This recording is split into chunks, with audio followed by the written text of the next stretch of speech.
The story of King Yunan and the Wise Man Ruyan, as narrated by the fisherman to the genie, goes as follows.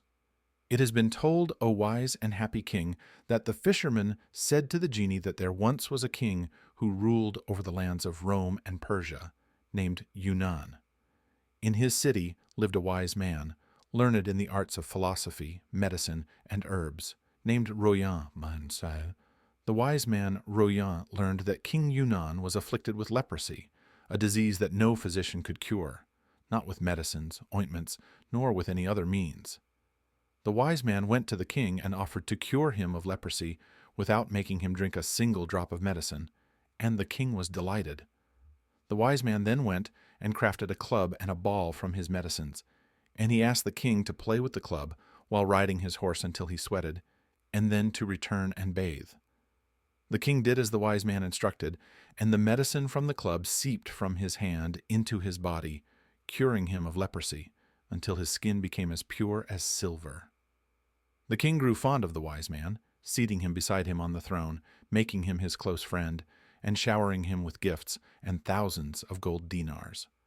The king's vizier became jealous upon seeing the high regard in which the wise man Ruyan was held, and warned the king that the wise man might be a spy, using his skills in medicine and poisons to kill him. The vizier advised the king to kill the wise man to be safe, and the king, thinking that someone who could create a medicine that could seep through a club might also create a poison that could seep through a smell, agreed. The king summoned the wise man Ruyan, who came joyfully to meet the king, only to find that the king had decided to have him executed. The wise man begged the king for mercy, but the king refused. The wise man then asked for a little time to settle his affairs, and to bring the king a book that contained the secrets of medicine, to which the king agreed.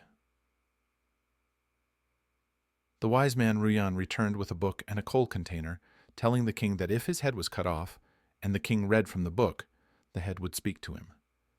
The king was thrilled by the idea of this experience.